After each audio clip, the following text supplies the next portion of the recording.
नमस्कार, मैं अभिषेक कुमार और आप देख रहे हैं स्पोर्ट्स आवर। इस वीडियो की शुरुआत दो शेर के साथ करते हैं कि रख हौसला, वो मंजर भी आएगा जब प्यासे के पास चलकर खुद समंदर भी आएगा।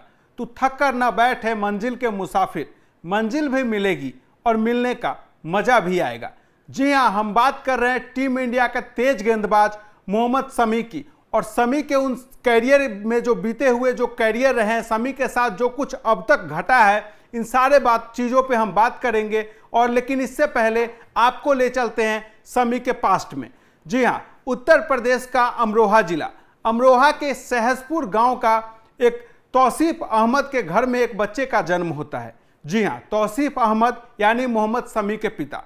तौसीफ अहमद खुद एक तेज गेंदबाज थे और वो क्रिकेटर बनना चाहते थे, लेकिन दरअसल तौसीफ अहमद के साथ हुआ ये कि बेहद गरीब परिवार में तौसीफ अहमद पले बढ़े। तौसीफ अहमद का जन्म हुआ था और चूंकि तौसीफ अहमद इस लायक थे नहीं, इतने गरीब थे कि टीम इंडिया तक वो सफ़र कर पाते और टीम इंडिया के क्रिकेटर बन पाते। तो क्रिकेटर बनने का तौसीफ अहमद को बाद में अपना यह सपना छोड़ना पड़ा। और इसके बाद जो है तौसीफ अहमद ये ठान लिए कि मैं तो क्रिकेटर नहीं बन पाया, लेकिन मैं अपने इस बच्चे को जरूर क्रिकेटर बनाऊंगा, जो कि बाद में मोहम्मद शमी उनका बेटा होता है। और मोहम्मद शमी आज टीम इंडिया के लिए प्रतिनिधित्व कर रहे हैं, टीम इंडिया को मैच जिता रहे हैं। लेकिन मोहम्मद शमी को चूंकि बहुत सारी जिम्मेदारियां आ गई, घर गृहस्थी चलाना पड़ा, इस वजह से तौसीफ अहमद को यह सपना छोड़ना पड़ा। लेकिन जो अमरोहा जिले का सहसपुर गांव जो चीनी मिल के लिए मशहूर था, तो चीनी मिल के लिए मशहूर एक गांव से निकलकर किस तरीके से मोहम्मद शमी ने आज यहाँ तक का सफ़र तय किया है, हम आपको इस वीडियो में वही बताने जा रहे हैं। तो बने रहिएगा हमारे साथ। यह वीडियो वाकई जब आप मोहम्मद शमी के संघर्ष की कहानी सुनेंगे तो आपकी आंखों में यकीनन आंसू आ जाएंगे।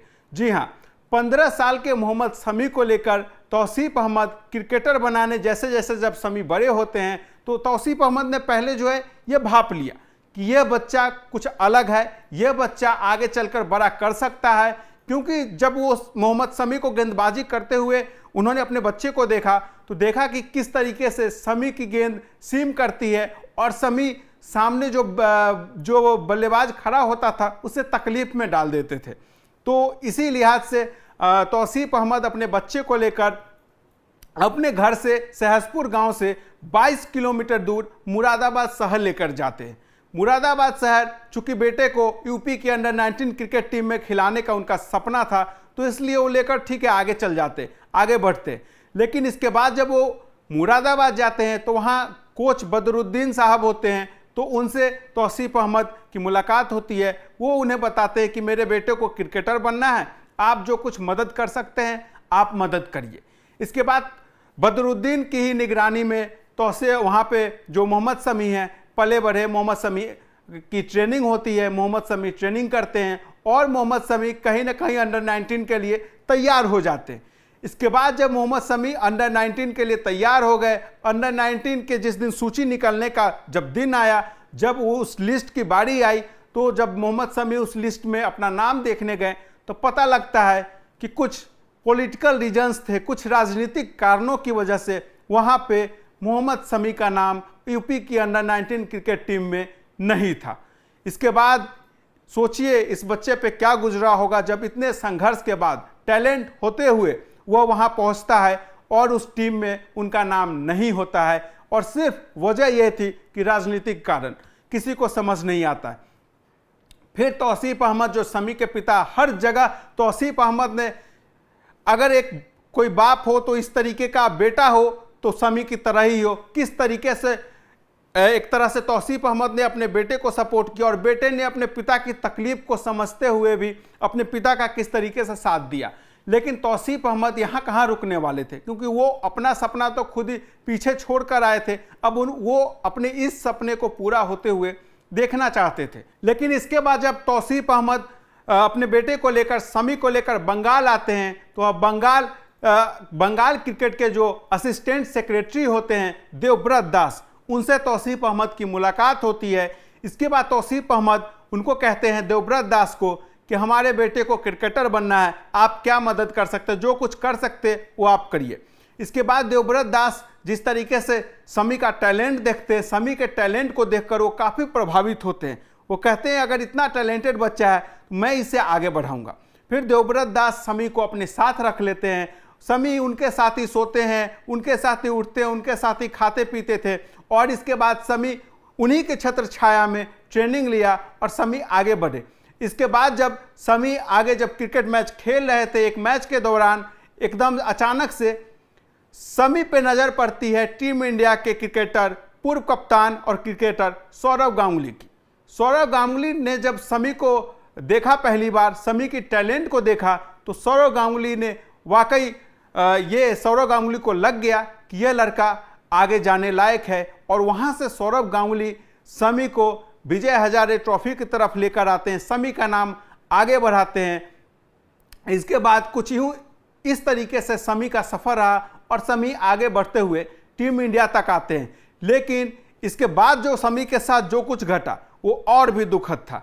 इस स्ट्रगल के बाद 2013 में मोहम्मद शमी टीम इंडिया के लिए डेब्यू करते हैं। लेकिन सब कुछ जब सही चल ही रहा था तभी मोहम्मद शमी का एकदम से जिस तरीके से इनकी वाइफ ने आरोप लगाया, इनके वाइफ के साथ इनका तलाक हो जाता है। इनका लंबे वक्त का रिश्ता अचानक खत्म हो जाता है। आप इनकी गोद में देख सकते हैं एक छोटी सी बच्ची भी थी। और शमी जब इस वक्त जब डिप्रेशन से कुछ महीने पहले गुजर रहे थे तो सबसे बड़ा कारण यही था कि अपनी पत्नी से तलाक और इसके बाद अपने 3 साल की छोटी बेटी से ना मिल पाने का दर्द। तो शमी अपने बच्चे से भी नहीं मिल पा रहे थे और शमी का जो है जिस तरीके से तलाक हुआ, और सिर्फ तलाक भर ही नहीं था, जिस तरीके से इनकी पत्नी हसी जहां ने जो आरोप लगाया था शमी पे, वो शमी को ज़्यादा दुख पहुंचा रहा था। मोहम्मद शमी टीम इंडिया का सफ़र तो तय कर चुके थे, लेकिन इसके बाद जो सबसे करियर का इनके लिए बुरा दौर आया वो दौर यही था जब इनकी वाइफ ने तलाक के बाद इन पे गंभीर आरोप लगा दिए, सनसनीखेज कई आरोप लगाए जिसे सुनकर शायद ही कोई यकीन कर पाता। यहाँ तक कि शमी पे मैच फिक्सिंग तक का आरोप भी लगाया गया और जितना भी हो सकता था गलत से गलत आरोप मोहम्मद शमी पे इनकी वाइफ ने लगाया। और इन्हीं सब वजहों से शमी काफ़ी डिप्रेशन में भी चले गए थे। कई बार शमी ने एक टीवी चैनल में जब वो इंटरव्यू दे रहे थे तो इस दौरान शमी ने खुलासा किया कि 3 बार खुद शमी ने सुसाइड का कोशिश भी किया था। तो सोचिए शमी किस हद तक चले गए थे। और शमी इस दौरान बताते हैं कि मेरे कमरे के बाहर हमेशा कुछ लोग खड़े होते थे ताकि मैं कुछ गलत डिसीजन ना ले लूँ। तो शमी इस डिप्रेशन से जब गुजरे, शमी इस डिप्रेशन से जब गुजर ही रहे थे, सब कुछ शमी झेल रहे थे। इसी दौरान फिर जनवरी 2023 में शमी के पिता, जिन्होंने पल पल हर जगह अपने बेटे का साथ दिया, शमी के पिता ने भी यहाँ पे साथ छोड़ दिया और मोहम्मद शमी की पिता की डेथ हो जाती है। मोहम्मद शमी की पिता यहाँ पे जनवरी 2023 में उनका साथ छोड़कर चले गए और इसके बाद शमी और भी अकेले पड़ गए। लेकिन शमी ने हार नहीं मानी। हमने जैसा आपको स्टार्टिंग में ही बताया था कि मंजिल भी मिलेगी और मिलने का मज़ा भी आएगा, बस आप अपने अंदर वो हौसला रखें और निरंतर अभ्यास करते रहे। और मोहम्मद शमी ने कुछ वही करके दिखाया। मोहम्मद शमी कंटिन्यू अपना प्रैक्टिस जारी रखे। इसके बाद मोहम्मद शमी जिस तरीके से वर्ल्ड कप से पहले, टीम इंडिया जब वर्ल्ड कप खेल रही थी, वर्ल्ड कप से पहले भी किसी सीरीज में शमी का नाम दूर दूर तक नहीं आ रहा था। शमी को लोग साइड में ही देख रहे थे।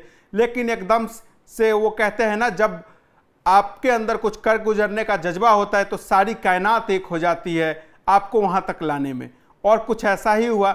मोहम्मद शमी को एकदम से स्क्वाड में जब शामिल किया जाता है, वहां भी शमी पहले विकल्प नहीं रहते। पहले टीम में महत्व दिया जाता है 8वें नंबर पर। टीम इंडिया को चूंकि बैट्समैन की जरूरत थी तो वहां शार्दुल ठाकुर को महत्व दिया जाता है और मोहम्मद शमी वर्ल्ड कप के शुरुआती मुकाबलों में आपको बेंच पर बैठे हुए दिखाई दिए। लेकिन मोहम्मद शमी के अंदर जो उबाल भरा था, जो जुनून था कि मुझे जहां जब मौका मिलेगा मैं करके दिखाऊंगा, मैं क्या कुछ कर सकता हूं और मैं कितना टैलेंटेड हूं, और मोहम्मद शमी ने वो दिखा दिया।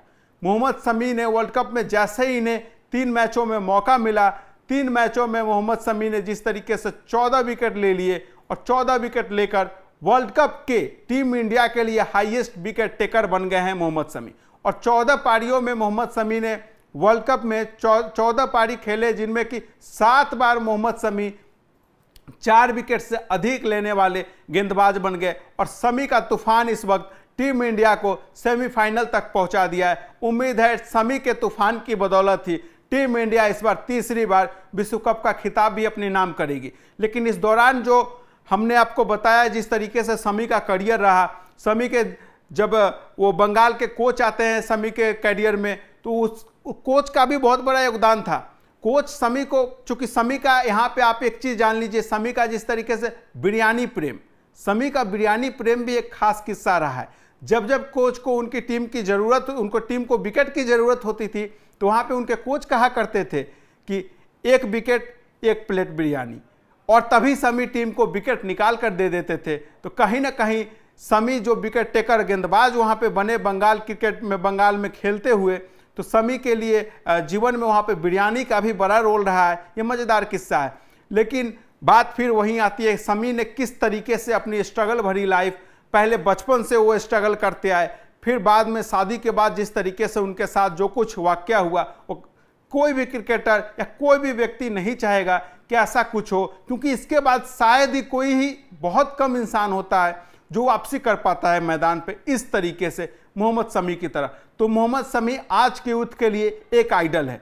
आज का यूथ जो है मोहम्मद शमी से सीख सकता है कि किस तरीके से वापसी की जाती है, किस तरीके से आप कमबैक कर सकते हैं। तो आज के यूथ के लिए मोहम्मद शमी बहुत कुछ सिखाते हैं, बहुत आइडल देते हैं। चाहे कितना टफ से टफ टाइम आए आपके ज़िंदगी में, आपको वहाँ पे हार नहीं मानना है, आपको फाइट करना है और आगे बढ़ना है। और जब मौका मिले तो कुछ ऐसा प्रदर्शन कर दीजिए कि अगर दरवाज़ा बंद हो सेलेक्टर्स का, वो आपको लेना नहीं चाह रहे हो, तो अपने प्रदर्शन से उस दरवाजे को तोड़ दीजिए।